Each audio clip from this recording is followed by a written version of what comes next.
I'm Gabby Franco, and I finished 8th place in Top Shot Season 4. Gabby, 1 target left. And a special shout out to Gabby, our first female ever to make it this far on Top Shot. Congratulations. So you heard the man. Gabby made history on the History Channel and the show Top Shot. So joining us again is Gabby. So, I mean, so how did it feel at the moment when you realized you were the first female shooter to make it to that point on Top Shot?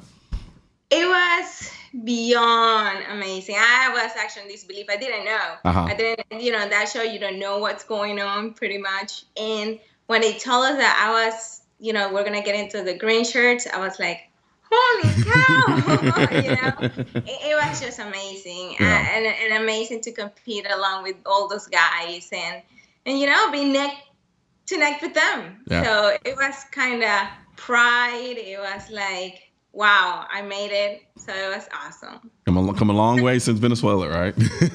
Yes. And those are the things, and those are the things I was talking about that when I applied to Top Shot, people were telling me, no, don't do that, because what about if you leave earlier like the other 2 ladies in the other episodes?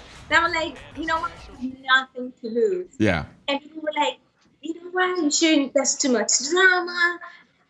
And sometimes people goes toward fear instead of going towards, adventure or, hey, what is the least it could happen? The worst that could happen.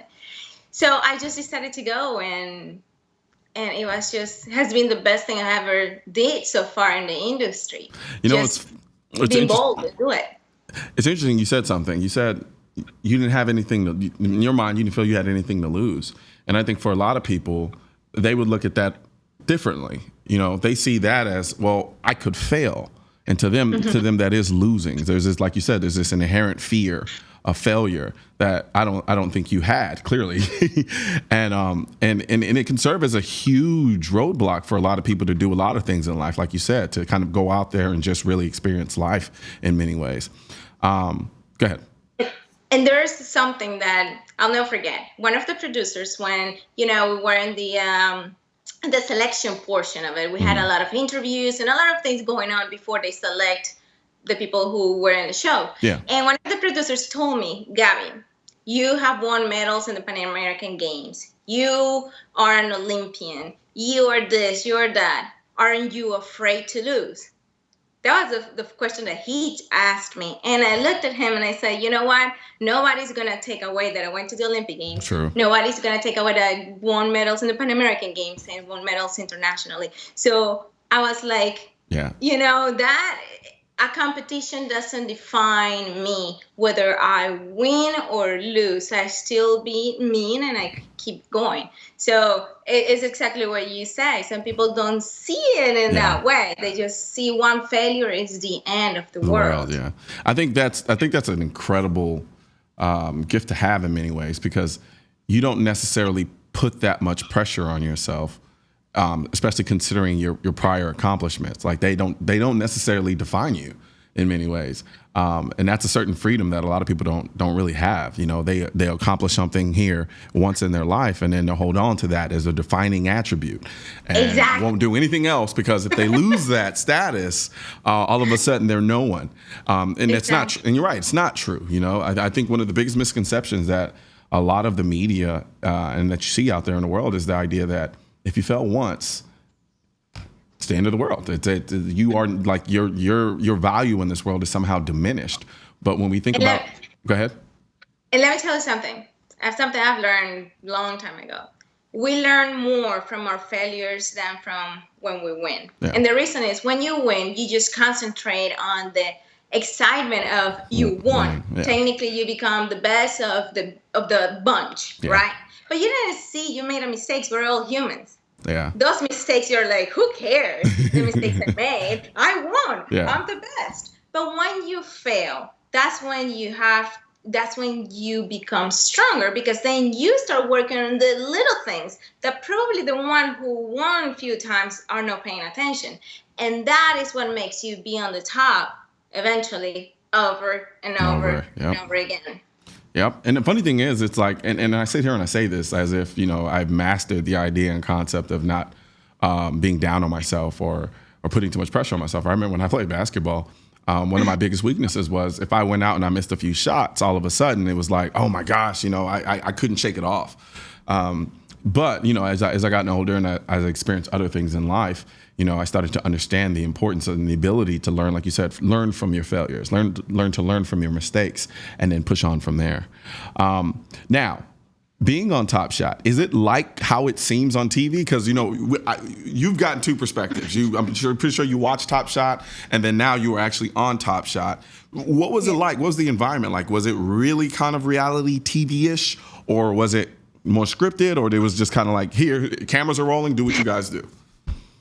Well, I'm going to obviously talk about my season, because every season was different. In season 4, people thought at first when I applied, it's going to be scripted or something like that. No, not at all. Okay. Every time we had a competition, we had a challenge or whatever it was, we went back to the interviews, and the producer would start asking us questions. And I'll never forget one was the first couple of days. I mean, we're just starting. And that day, the first night, Little John is about to fight with, oh my God, I forgot his name now, but anyway, one of the guys. And then the next day, one of the producers he said, okay, Gabby, what do you think about what happened?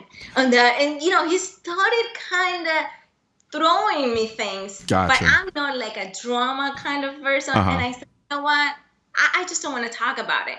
And he said, okay, well, what do you want to talk about? Let's talk about something else. I said, okay, let's talk about shooting and all that stuff. So that part I really like. What I said is that in the contract that we signed, they obviously said everything that you said is going to be used however they wanted to use it. Yeah. Right? Yeah. So I obviously pay attention of what I said. Some people kind of, I would say, regret the way they say certain things. But I would think that the way in the house was very spontaneous. People did whatever they want to do. What you saw there is exactly what happened. In the same thing in the competitions.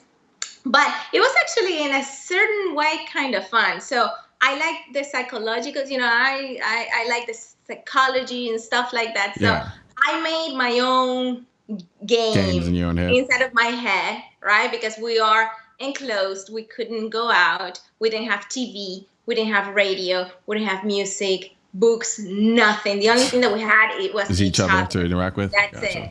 So I said, you know what? I'm going to play like I'm a millionaire. I can't worry about bills. So I'm not going to worry about bills. Yeah. Right? We had a list, like a big pad, and it will say, okay, I want ice cream, like a chocolate ice cream. And out of the sudden, 2 days later, I have ice cream in my fridge.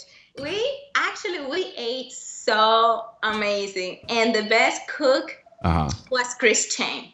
We actually have an inside. Yes. Oh my God. Chris Chang cooks amazing. Yes, he is amazing. So we had a joke which, he ended up winning, right? Yeah. So we used to say, we have to let Chris to kind of not lose, so we keep eating as good as we eat. Right? So that's what really happened. Chris didn't really win. Y'all just so y'all, okay. Real. Okay, all right. See, Chris had that secret head for a long time now. We're going to have to get Chris on the show to get him on here to confirm that.